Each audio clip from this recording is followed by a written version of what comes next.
Всем еще раз доброй ночи. Итак, раз уж у меня появилась дополнительная минутка, решила снять, пока есть время и силы. Итак, дорогие друзья, сегодня хочу подарить вам заговоры от лютых соседей. Вообще с соседями, мой вам совет, не нужно завязывать близкие отношения. Почему? Потому что люди разные. Людям присуща зависть, ненависть, да и все что угодно. Любые человеческие чувства. И если вы живете рядом, неважно, в селе вы живете, в частном доме или в квартире, соседи – это, естественно, люди, которые живут или напротив вас, или забор в забор, или через забор. Это люди, которые рядом с вами. И они многое знают о вашей жизни, собственно говоря. Никуда не скроешься. Знают, одна вы или нет. Иногда, может быть, слышат, о чем вы говорите дома. Иногда вы слышите их. То есть они невольные свидетели вашей жизни, а вы невольные свидетели их жизни. Хорошо, если есть хорошие соседи, это замечательно. Вообще между соседями дружба и прочее, особенно на Кавказе очень ценится. Там есть такое выражение: хороший сосед лучше, чем плохой брат. Как бы там ни было, еще раз повторяюсь, люди разные, не каждый человек может пережить ваш подъем. Вот вы строите дом, себе, появились деньги, работаете день и ночь, немного поднялись, решили построить, решили чуть расширить дом для детей, решили купить машину. И вдруг начинает сосед ходить на вас, кляузничать, писать заявление о том, что ваш дом там закрывает обзор солнца. Поводов разных очень много. Даже если вы живете в пустыне Сахара, кто-нибудь найдется, кому вы будете там очень сильно мешать. Помню такой случай, когда один американец, гуляя в лесу, увидел в такой затерянной вообще закрытой чаще леса, куда редко кто забредал, что он там делал, не могу понять. Годами, в общем, никто не мог туда дойти. И он увидел маленький такой аккуратно построенный домик с балконом. И вспомнил, что в этом месте дома строить нельзя. В общем, ничего нельзя строить. Позвонил в полицию. Полиция приехала, начали выяснять, кто хозяин, не выяснили и написали, прикрепили к двери, что если в течение месяца этот домик не будет разобран, то они будут вынуждены сделать это сами, поскольку здесь постройка запрещена.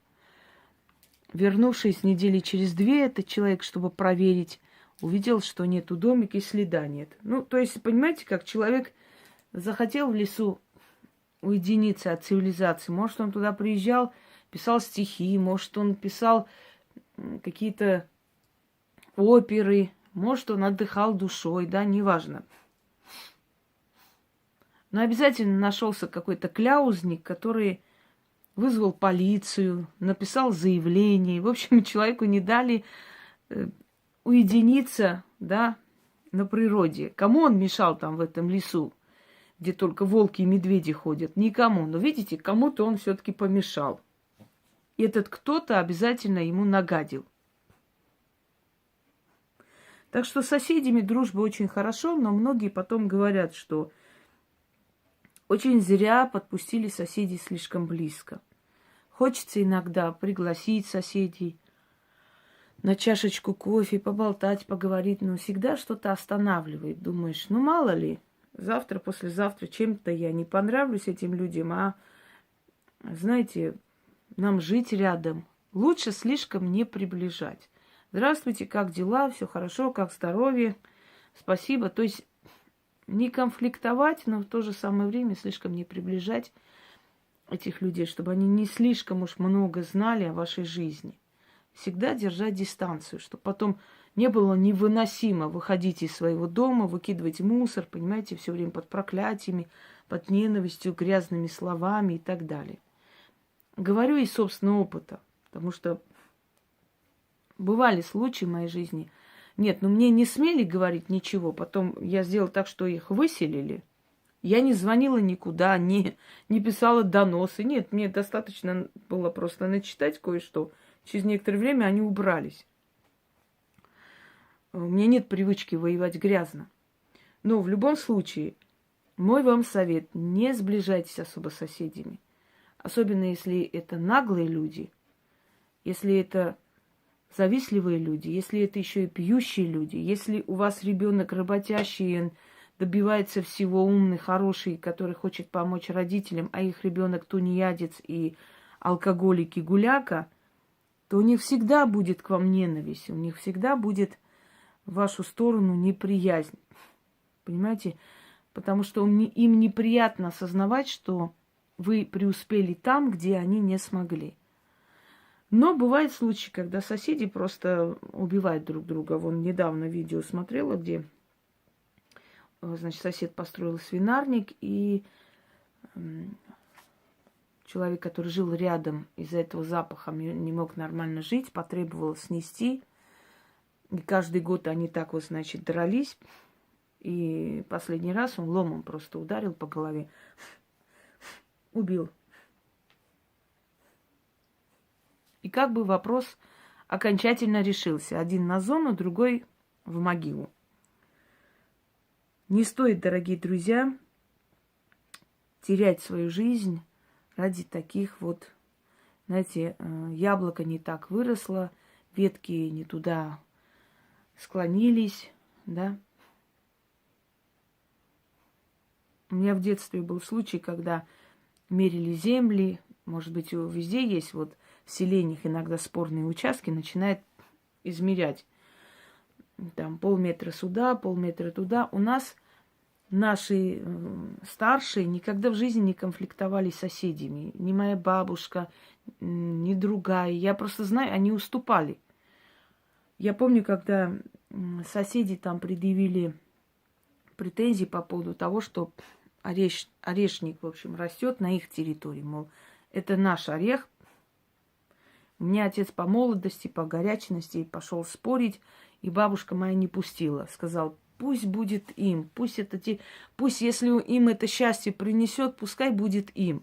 И в тот же год, по-моему, в тот же год или через 2 года, сейчас точно не помню, у них там сын погиб, единственный. Не из-за орешника, поверьте мне, не из-за того, что мы там что-то пожелали, а потому что гнилые люди, они сами себя жрут.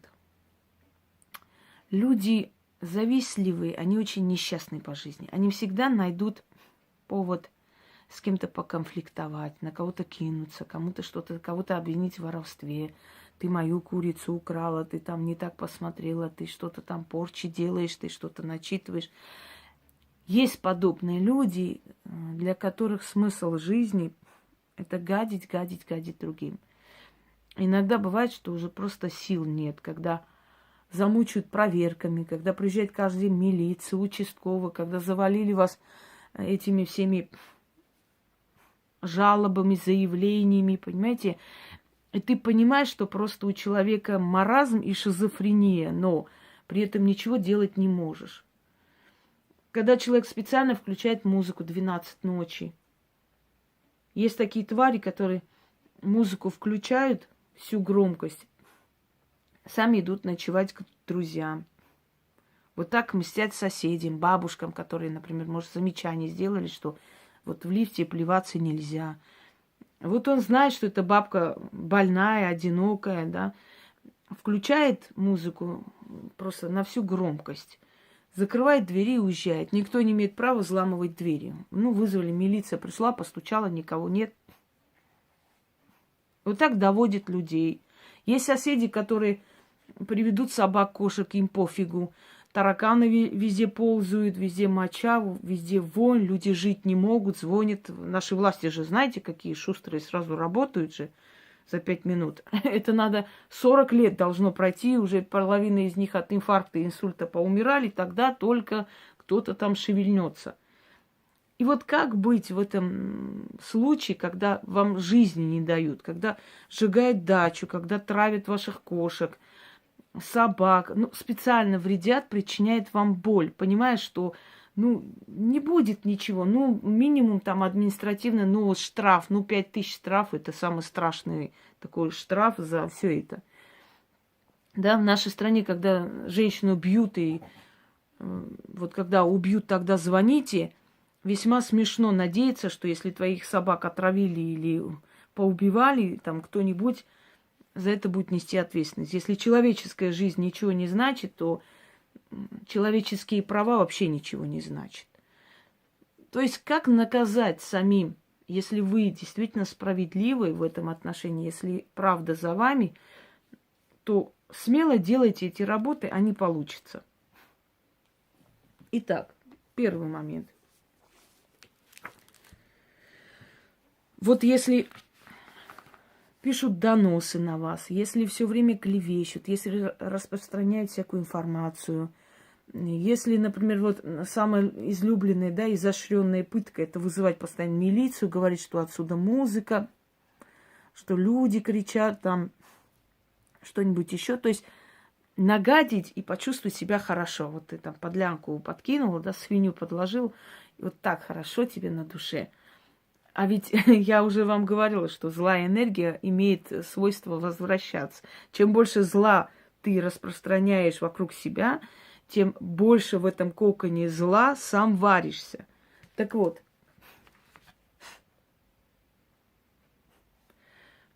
глядя на его дом, если у вас частный дом, с окна можете читать, либо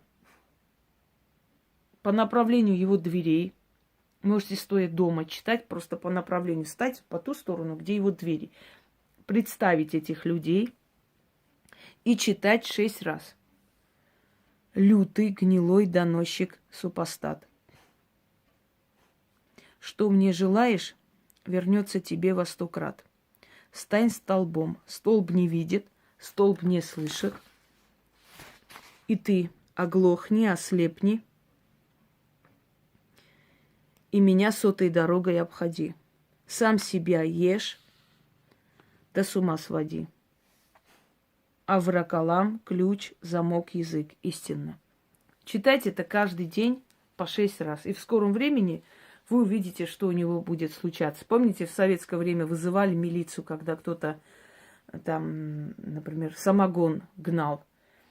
И вот на одного деда вызвали милицию в селе, соседи, кляузники.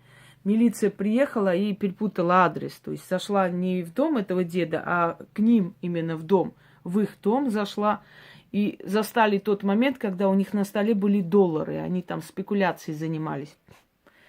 По-моему, этот дед им мешал, они что-то хотели его землю купить, дом построить. В общем, вот так вот доводили этого человека. И тут милиция по ошибке заходит в их дом, где доллары на столе. А в то время за доллары расстреливали, дорогие друзья. Так вот, хозяина семейства, который на себя взял всю эту вину, расстреляли. Вот так вот. Не надо, не делайте то, что потом на вашу голову рухнет. Дальше пойдем.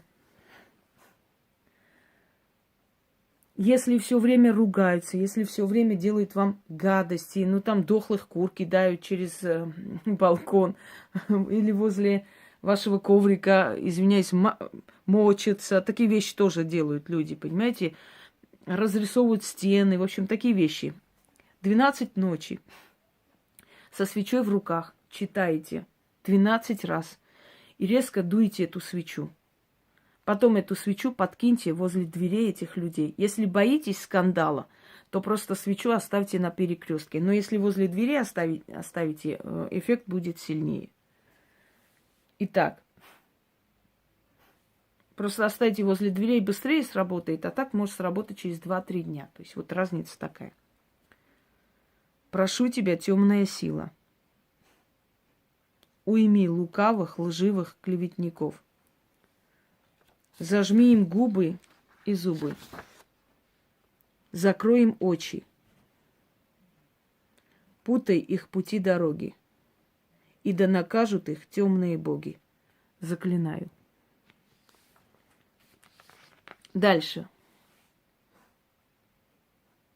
Если люди делают просто вам гадость, вот вы уехали куда-то, они зашли, вас что-то украли, знают, что вы не докажете. Или зашли, например, опять же, отравили собак, или разбили окна. Ну вот сделали гадость. Или вообще здесь делают, да, на площадке делают вам гадость. Доводят, специально музыку включают и так далее. Как наказать этих людей, чтобы они сами мучились? Находите сухую траву, любую, можете купить сухую траву, но чтобы это были ветки, а не перемолотые. Можете сорвать сухую траву, которая высохла, вон как раз осень.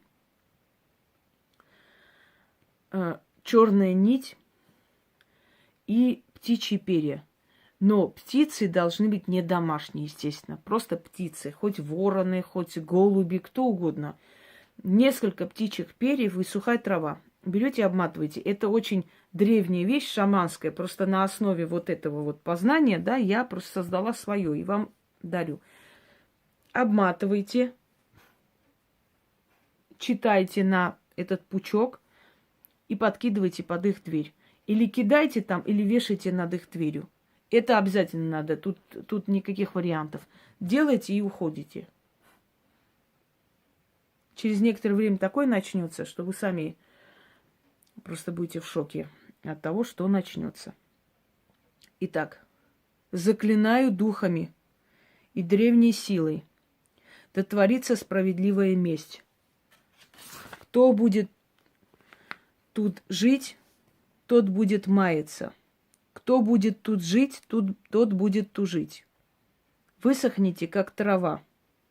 Месть моя праведная, ибо я права. Слово, дело, как я сказала, так тому и быть. Заклинаю. 13 раз читайте. Можете дома читать, выйти, подойти и кинуть им. Или повесить над дверью. И уйти. И уже не важно совершенно, они этот пучок там куда-нибудь денут, сожгут. Эффект не уйдет.